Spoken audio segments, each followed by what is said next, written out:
Carter and his friends were visiting Seattle from Michigan for a cruise, and they were on Seattle's light rail headed to a hockey game.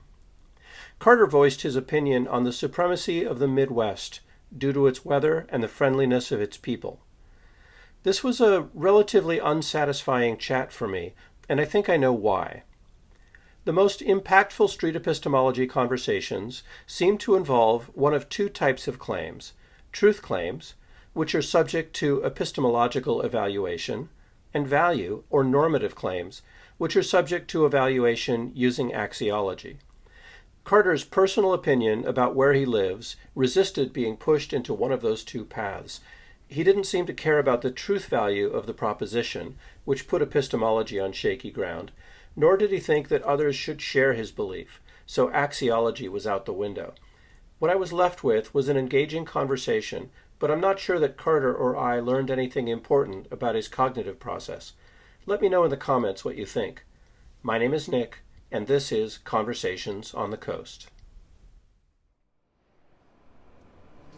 Howdy, gentlemen. Hey, how are you? Could I interest either of you in doing a short interview while we ride the train this day? Sure. Cool. Absolutely. Awesome. You spoke first, so All right. you look like a Kraken fan? Not really. I'm a Red Wings fan. We're here for a cruise, so we're going to catch a game in Kent. Awesome. Yeah. So cool. We're excited. Yeah, I used to follow the Thunderbirds. Yes, that's where we're going. Oh, awesome, Yeah. awesome. I haven't followed them in a number of years because they used to be up at Key Arena. Yeah. And then when they moved down to Kent, we just it was too far away. Exactly. Yeah. It's kind of a pain in the butt for us to get there. We're taking this train as far as it goes and then Uber the rest of the way. Nice. So, yeah, we're excited. We're here for a cruise, but I'm like, sneak a hockey game in, so yeah, I'm excited. I love it. That's great. So cool. you're just going around interviewing just people around here? Yeah, I'll tell you what I do. My name's Nick, by the way. Okay. I'm Carter. Carter, yeah. Nice to meet I was you. like, you don't have to give me your real name, but Sorry. I need some name to refer to you as. So I'm a student of critical thinking. Okay. And I do something called street epistemology. Okay. Epistemology is the study of knowledge. It's how do we know what we know. Okay. So what I want to hear about is something that you believe is true, that you think other people should also believe is true. And then what we'll do is we'll just not really attack the belief, but just kind of look at what are the justifications behind that and kind of unpack the methods you use to determine what's true. Okay. That sound like fun? It sounds tough, but yeah. I'll try not to make it too tough. It's all right. It's usually pretty fun. I'm down. Cool. Awesome. So what do you believe that you'd like other people to also believe? I think the Midwest is the best place in the United States to live, personally. Okay. Yeah. Awesome. So what's your main reason for believing that? So everybody in the Midwest is usually friendly with each other. Like, you go to the Northeast, people aren't so friendly. Yeah. You go to the South, people, they act friendly, but they really judge you hard. And I think the Midwest has the best weather, too. Okay. So, and everything's pretty centralized, too. Yeah. So you're close to Chicago. We live just north of Detroit. Okay. I mean, Columbus isn't far from us. Toledo's not far from us. Cleveland's not far from us. We're kind of located pretty centrally. So. Cool. So which one of those would you say is the most important reason to you? Weather. The weather? The weather. Cool. Why is the weather someplace a good reason to believe that it's the best place to live? We get all 4 seasons. We could get all 4 seasons in a day. Okay. We could get all 4 seasons in a month. I mean, we get it all. It ranges from, doesn't go below 0 degrees Fahrenheit much more, and it doesn't go much above 100. So you're in a pretty good range there, and it's not on the extremes on either end. All right. I mean, what importance does that have for you in your life? I don't like weather that's too hot. I really like cooler temperatures. So yeah, I really like cooler temperatures in general, but it doesn't get too cold to the point where my car doesn't start. Yeah. Yeah. And I mean, the snow on the east side of Michigan, it's not too bad. I have a small car. I can get everywhere I need to go, and I don't get stuck in the snow. Mm-hmm. I like the people I live around, but man, the weather's something. Okay. If you're going to look at that and compare it with other factors, like what other factors might offset that? Like why is weather the most important thing for you? Because I work in a shop where we don't have heat and we don't have AC. So we got to have relatively good weather. So if it's super cold, we're going to have to get diesel heaters in there. And if it's super hot, we're just shit out of luck. Right. So for me, I'm a welder. If it gets too hot, it's a pain in the butt. Okay.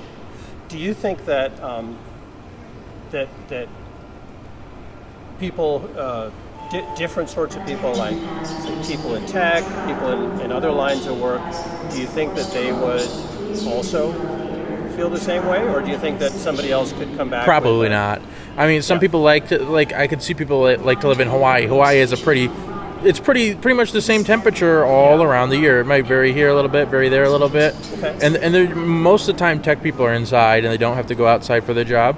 So I can see why somebody else would like something different. But for me, Midwest for the weather. I mean, how would Hawaii work for you?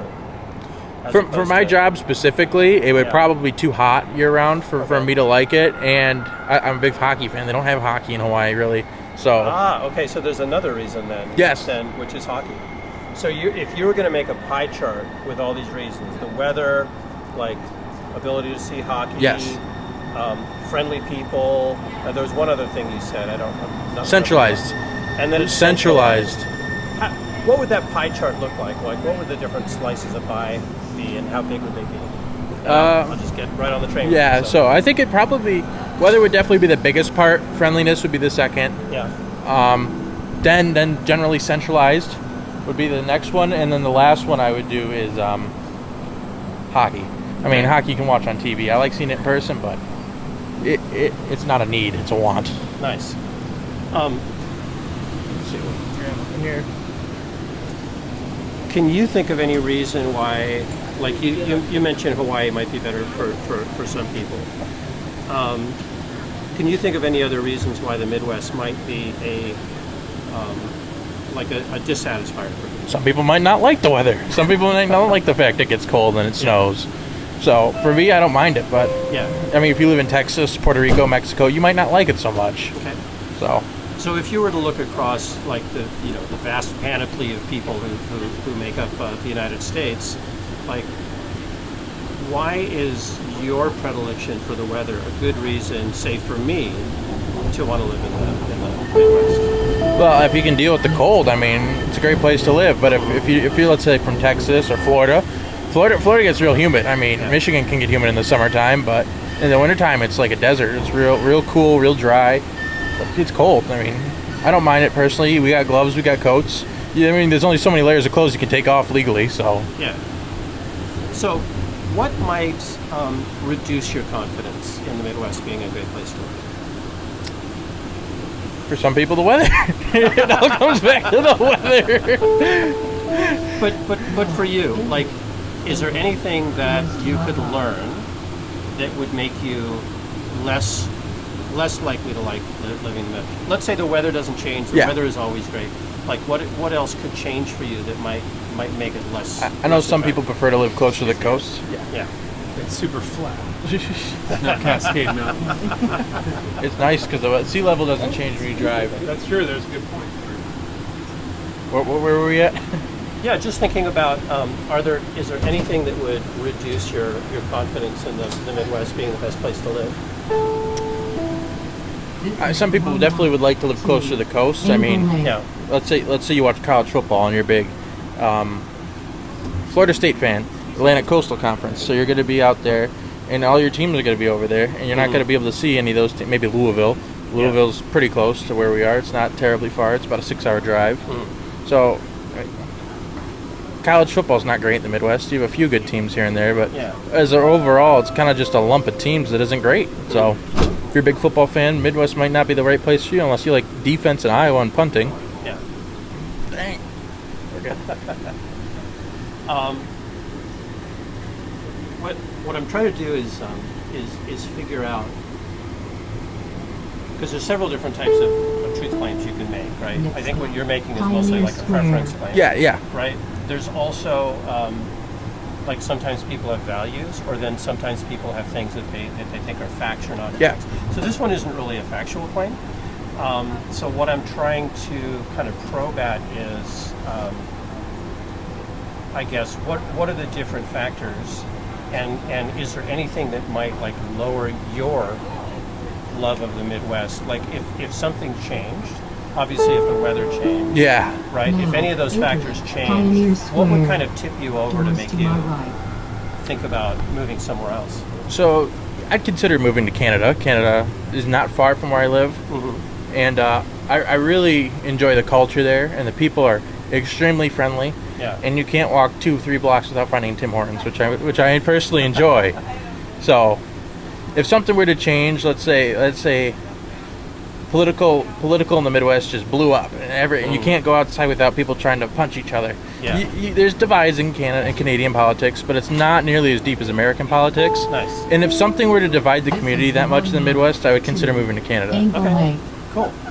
What about the politics? So what about the It's extremely divisive. Yeah. It's right? me versus you. Yeah. And it's I'm dumb, you're smart, I'm dumb type deal. But both sides agree that way, and they think that way, and they can't be swayed one way or the other. Why do you think that is? It's the people you surround yourself with, I think, for the most part. You see a lot of people around the friendship groups. They normally all tend to think alike, and that can be dangerous when you get the same group of people with the same ideas. It's like the genetics. When you have the same genetics over and over and over again, it becomes catastrophic. Yeah. So you gotta sprinkle something different in there. Okay. What would you say to someone to if you wanted to make them kind of be a little less divisive and be less political? At the end of the day, each candidate says this, each candidate says that. Your life doesn't change all that much from administration to administration.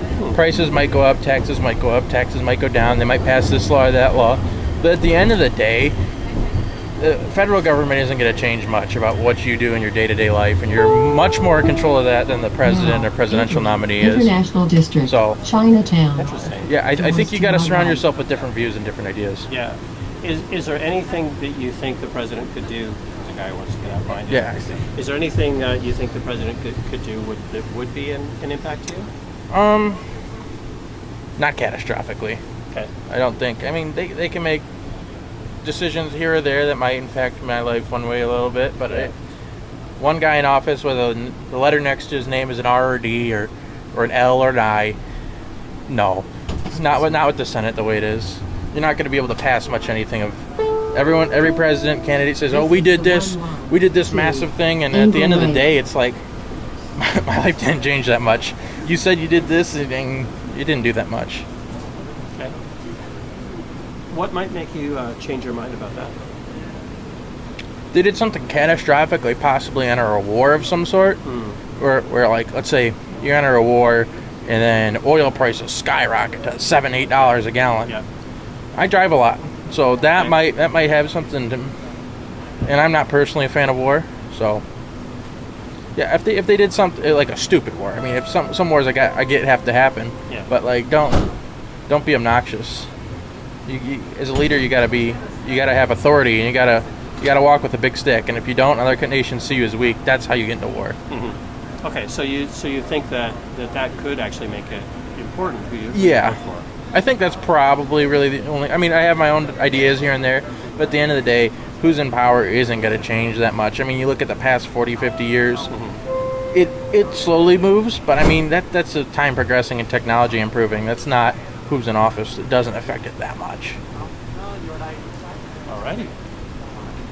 I guess that seems like about as far as we can go with that. You seem very, very committed to the Midwest. Yeah, I enjoy it. I commend you. Thank you. I think, Seattle doesn't have a great reputation for friendly people. The Midwest does. So, Stadium. Yeah. Sounds good. Cool. Thank you. Yeah, thank you.